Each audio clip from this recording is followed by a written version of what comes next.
ज़िंदगी के इस सफ़र में ना जाने कितने लोग मेरे सामने आए, मुझसे मिले, मेरे साथ चले और कहाँ बीच से कैसे उन्होंने अपनी राह बदल ली, मैं कभी इस बात को समझ ना पाया। ज़िंदगी में बार बार मैं लोगों के ऊपर विश्वास करता रहा और लोग मेरा विश्वास तोड़ते रहे। मैं अपनी आदत से बाज नहीं आया और लोग अपनी आदत से बाज नहीं आए, और इसी खेल खेल में ज़िंदगी का इतना लंबा सफ़र तय कर लिया कि आज जब पलट के देखता हूँ तो लगता है कि क्या मैं आज तक लोगों के चेहरे नहीं पहचान पाया। हर चेहरा अपना लगता है और जब वो दूर होता है तो ऐसा लगता है कि ये तो कभी अपना था ही नहीं। इस कश्मकश में कभी अपनी भावनाओं को गीत के माध्यम से, कभी शायरी के माध्यम से, कभी कहानी के माध्यम से लिखता तो रहा हूँ, पर शायद आपको ये अभी ना सुनने को मिल पाएगा, ना देखने को, ना पढ़ने को। हो सकता है कि ज़िंदगी के जिस पड़ाव पे मैं ना रहूं, तब शायद मेरे घर से निकले हुए चंद सामान के बीच में कुछ ऐसी डायरियाँ, कुछ ऐसी फ़ोटोज़, कुछ ऐसे चित्र मिलें जो कहीं ना कहीं से मेरी अपनी कमज़ोरी या मेरी दर्द दास्तान को बयान करें। मैं बार बार अपने आप को संभालता हूँ, बार बार ठोकर खाता हूँ, फिर संभलता हूँ, फिर ठोकर खाता हूँ, और यही सब हमेशा से होता रहा और शायद ज़िंदगी के आखिरी पड़ाव तक होता भी रहेगा। अब ऐसा लगता है कि अब मैं जिस मुकाम पे हूँ, जिस पड़ाव पे हूँ, जिस जगह हूँ, तो लगता है कि डूबने वालों को किनारों की ज़रूरत नहीं, बेगानों के लिए बहारों की ज़रूरत नहीं, और मिटा बैठे हैं जो अपनी हस्ती को, ऐसे इंसानों को सहारों की ज़रूरत नहीं। लेकिन जब तक आदमी ज़िंदा है तब तक उसे कोई ना कोई सहारा भी चाहिए, जीने का आसरा भी चाहिए और जीने के लिए चंद सांसें भी चाहिए।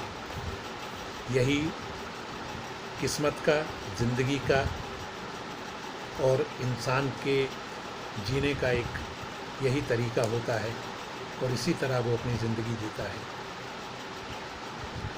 कहीं कहीं मेरी कलम ने ये भी लिख दिया कि माना कि मंदिरों में ज्ञान नहीं मिलता, बेजान पत्थरों को पूजने से भगवान नहीं मिलता, पर मजबूर होकर पत्थर ही पूज लेते हैं हम, जब इंसानों के बीच हमें कोई इंसान नहीं मिलता। ये सफ़र यूं ही चलता रहेगा और हम और आप इसी तरह इन कहानियों को दोहराते रहेंगे। आज आपसे बात करते में एक बात याद आ गई कि कभी तो लोगों पे विश्वास करना सीखो, और ये बात आपको मैं एक बहुत छोटी सी कहानी के माध्यम से बताता हूँ कि एक जंगल में एक चिड़िया अपने बच्चों के साथ रहती थी। उसका एक छोटा सा बेटा था। वो बेटा जब पैदा हुआ और पैदा होने के बाद थोड़ा थोड़ा चलने फिरने लगा, तो बार बार वो अपनी माँ से कहे कि माँ, तुम मुझे छोड़ के तो नहीं चली जाओगी। माँ कहे, नहीं बेटे, मैं तुम्हें छोड़ के कैसे जा सकती हूँ। फिर कुछ दिन बाद कहे, माँ, तुम मुझे छोड़ के तो नहीं चली जाओगी। माँ फिर कहे, बेटे, मैं तुम्हें कैसे छोड़ के चली जाऊँगी। अब की बार बेटे ने कहा, माँ, मुझे तुम्हारी बात पे विश्वास नहीं होता। चिड़िया ने कहा, क्यों बेटे। नहीं माँ, मुझे तुम पर विश्वास नहीं है, तुम मुझे छोड़ के कभी भी जा सकती हो। माँ को इस बार बड़ा दुख हुआ और अपनी बेटी की खातिर और अपने बेटे को विश्वास दिलाने के लिए उसने अपने शरीर से सारे पंखों को अपनी चोंच से नोच डाला। सारे पंख नोचने के बाद अब चिड़िया उड़ने के लायक नहीं बची। उसने अपने बेटे को पास बुला के कहा कि बेटे, अब तो विश्वास करोगे, अब मेरे पास पंख नहीं रहे, मैंने सारे पंख तोड़ दिए हैं, मैंने सारे पंख नोच डाले हैं, अब मैं उड़ने लायक नहीं हूँ, अब तुम मुझ पे विश्वास करोगे कि नहीं? उसने बोला, हाँ माँ, अब मुझे विश्वास है कि तुम मुझे छोड़ के नहीं जाओगी। वक्त बीता और एक बार उस जंगल में आग लग गई।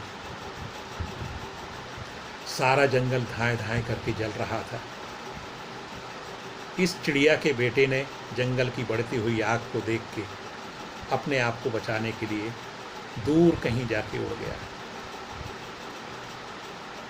नुचे हुए पंखों को लेके वो चिड़िया अपने घोंसले में वैसे ही तड़पती रही और जंगल की लगी हुई आग में उसकी मौत हो गई। दूसरे दिन जब पूरे जंगल की आग शांत हो चुकी, तब इस चिड़िया का बच्चा उड़ता हुआ आया और उसने जिस डाल पे घोंसले बने हुए थे और जहाँ माँ बेटे रहते थे, उस डाल पर जाके देखा कि माँ उसकी मरी हुई पड़ी है, पर उसने अपनी चोंच से उस पेड़ की डाल पर एक बार लिख दिया था कि बेटे, मैं तो अपने पंखे नोच चुकी थी, तो मैं उड़ने लायक नहीं बची, पर तुमने जाते वक्त एक बार भी मुझसे ये नहीं कहा कि माँ तुम्हारा क्या होगा, तुम्हारे पंख नहीं हैं, मैं तुम्हें लेके चलता हूँ। तुमने एक बार नहीं कहा बेटे, तुमने एक बार नहीं कहा। अगर काश तुम ये मुझसे कह देते तो दुनिया की और भी माँ अपने बेटों पे विश्वास करने लायक होती और अपने बेटों के प्रति विश्वास कभी ना खोती। तुमने कभी एक बार तो कहा होता कि माँ तुम मेरे साथ चलो।